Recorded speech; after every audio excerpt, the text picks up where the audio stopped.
markaa buraashka qaado aniga rinjiga waxaa dareemaa saaxiibtinimo. buraashka afkiisa wuxuu ii matalaa inuu sheegayo kun eray oo sheekooyin kala duwan ka hadlaa.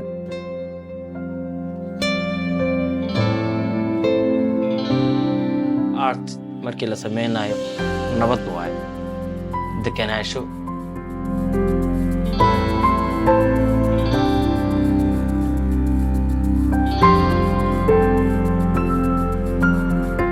anoo yar markaa arko waa jeclaa jira inaad daawado dadka rinjiga ku dhex jiraan waxyaabahaas meesha jecelkayga galay.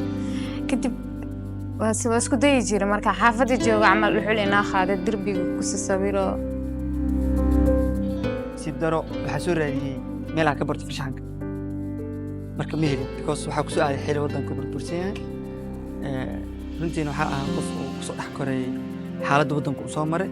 caqabada jirto oo dhinaca aartiga ah oo aniga ahaan isaamaysa ama artiistayaasha Soomaaliyeedba saamaysa waxay tahay qalabkii oo dhammaystirnayn oo waddanka oolin. dhalinyarada farshaxanka jeclinta badan hadda way soo badanayaan, haddana qalabkii ma helaan. gawar ahay banaanka inaad tago oo wax ku sameeyo marmarka qaar macquul ma noqonaysa.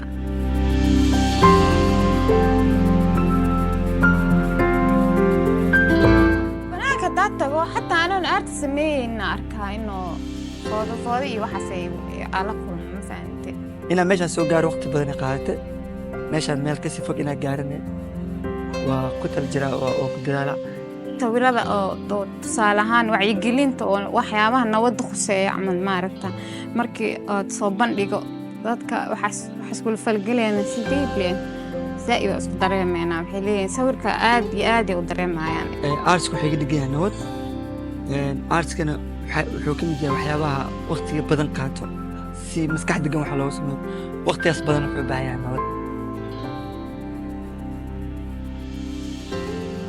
buraashka waxaa waaye la'aantiisa farshaxan lama samayn karo. rinjiga intaan ka fikirin marka hore buraashkan ka fikiraa.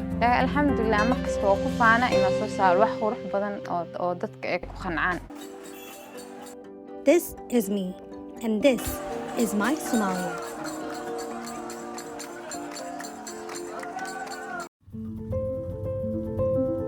ثروة الحريقي والرماد. عبد الحميد محمد قلب عصر. magacaygu waa Cabdixamiid Saam, waxaan ahay journalist soo kale sheeko tabiye. hadda waxaan xubin ka ahay kooxda Somali Storytellers. إغلاق مراكز الاقتراع اليوم. xirfadda media waxaan ku jiray muddo ka badan 15 sano, taas isugu jirta aqoon kororsi iyo xirfaddii mediahan soo bartay sidii aan bulshada dib ugu celin lahaa, aan ugu adeegi lahaa. marka waxaan filayaa in dhanka volunteerka, sheeko tabinta, in sheekooyinkii ku jiray dhaqanka lahaa nooc kastaba inaanu bal isku dayno xirfadda dhalinyarada kala duwan inaanu soo gudbino. dabcan muuqaalo badan baan soo gelaynaa kanaalkayga YouTube-ka oo ay daawadeen in ka badan 2 milyan iyo 500 oo qof oo ay daawadeen oo views maadaama oo ay tahay weygaan dadka ula xiriirno oo ah basiit, yani kamarada waan daaraa ma kala gooyo, editkuna aad buu yaryahay. waxaan jeclahay oo aan aad u xiiseeyaa meel kasta oo tago in dadka asalka ee waaweyn inaan bal wixii xasuuska xasuusta magaalada inay la soo wadaagaan. mar baad arkaysaa oday aad u da'weyn oo kaaga sheekeynaya 80 sano. 80 sano wuxuu kusoo koobayaa 3 sano 2 daqiiqo 3 daqiiqo. marka waxaad dareemaysaa inuu kaaga sheekeynayo cusaarat, yani liinta marka liin la miirayo intii ugu macaanid. marka macaankaas ayaa micnaha sameynaya. waxaa laga yaabaa maadaama oo aan waqtiyada badan soo wada joogin inuu isagu uu nooga khibrad badan yahay. dadka Soomaaliyeed waxaan odhan karayaa meel kasta ay joogaan waa dad aad u laabxaadan markay arkaan inaad tahay qof iyaga u dhow. waxaana isku dayaa mar kastaba inaan qofka aan sheekada ka tabinayna amba wax ka sameynayna mar kastaba aan noqono kuwo u dhow. sheekooyinka sameyntooda iyo xirfadaasi waxay ku dhex gelinaysaa dee bad baan odhan karayaa aan saaxil lahayn oo aad u ballaaran.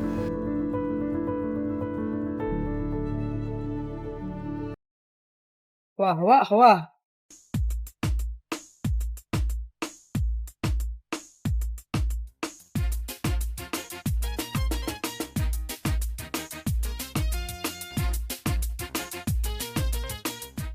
waa goor subax hore weeye xalay tole halkan ayaan seexannay waxaan hadda laabayaa gogoshaydii oon xalay tole xaggan ku seexannay aniga iyo cadnaan iyo asxaab kale oo badan xalay toole waanu guuraynay oo dabshid ayaanu lahayn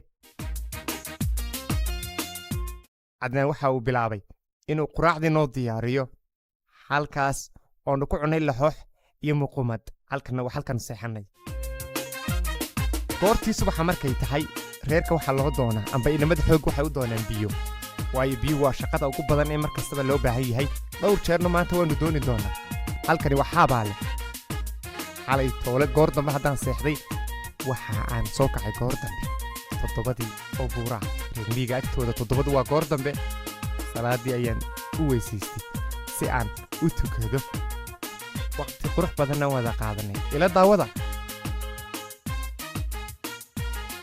halkani waa xerada lo'da oo ay weli sugaya in la foofkeeyo geel ayaa sidiisoo kale isaguna barqadii jecel inuu dibadda u baxo uu daaq tago geela intiisa badan waa foofeen ninka yar baan isbarnay ninka maxamed baa laydhaa maxamedna waxa u adeer ah cadnaan waa nin aad u fariida adhiga ayuu raacaa subaxii goor hore waxa uu ii sheegay cadnaan sheeka aad u la yaab badan oo wuxuu yidhi halkan dacawo ayaa igaga cuntay adhi roobna waa soo socda beautiful cadnaan mar kale ayuu yimaaday si uu biyaha reerka ugu soo dhaamiyo cadnaan iyo cabdina waxay reerka ka saacidayaan mar kastaba si ay u helaan biyaha oo necessary ah amba loo baahan yahay marka la joogo tuulada oo raggu ay tahay cadnaan ayaa igu yidhi meel baan ku tusayayna mari halkan waxay ahayd meeshii ugu quruxda badneed beerta waxaa la cadnaan iyo waxaanan dhex mushaaxay dhul aad u qurux badan oo wada gariina sawirro ayuu la galay hashii oo waxaabaad u malaynaysaa hashu inay cadnaan garanayso ku leedahay wariyaha beri hore igu kaa dambaysay waqti qurux badan ayaan bartaa ku soo qaadanay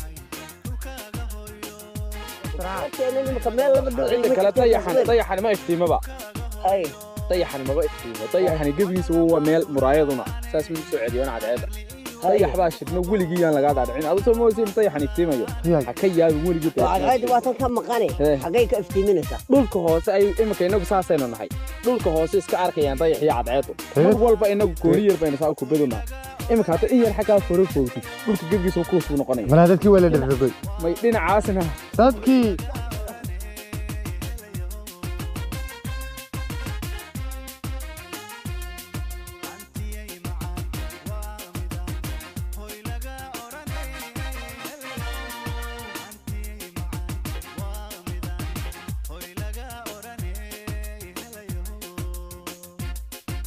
gaabana ayaan dhaanka raacay dhaankana waxaan ka bilaabay inaan masafta u qabto dhaanka iyo dameerka iyo biyaha ayaa intuba la isku dheelitiraya waa markii koobaad ee aan barkad noocan oo kale ka dhacmiyo aniga oo sakariye caawinaya sakariye oo isaguna xaafad ka shisheysay oo asxaab yihiin amba jiiraan yihiin ka yimaadeen saanu dhaanku u dheelin kalba mid ay jirkaamada ka mid ah ayay biyaha ku shubaysaa si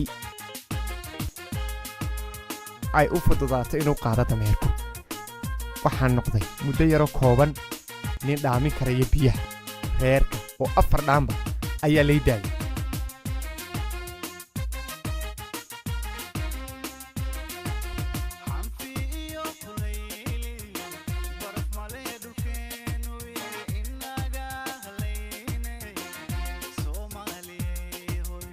goor barqa gaaban ayaan ku soo noqday xaafadda waxaanan la kulmay maxamed oo adhigii dib ugu soo celiyey xaafaddii maxamed waa nin aad u fariida marka uu geliyey waxaa saaciday nasri oo isagu dergaha yaryar iyo waxarahaba ku xidhaya si caana looga liso raggana lo'da ayay waraabiyeen oo lo'du biyo badan bay u baahantay ridan yari meel ay ka cabtay weyday oo way deedeeraysaa laakiin looma ogola cana dhaafuu ku yidhi ana wareeriye way carartay daaqaday ka bacday hoos ka sii waxaan la soo noqday nasri ayaan ku wada ciyaarnay laaxo markiisa ayaan ku tuuray isna markayga ayuu igu tuuray waa sidan barqada hore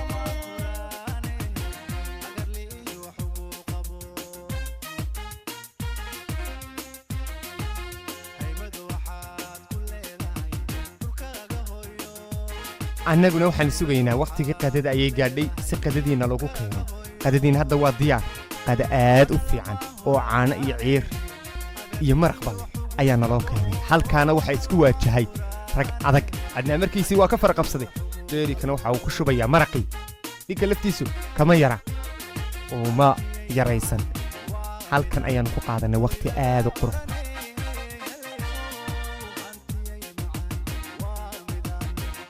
سامو دامين سايمك هذا وين خي أفر بانك كسر أفر قاعد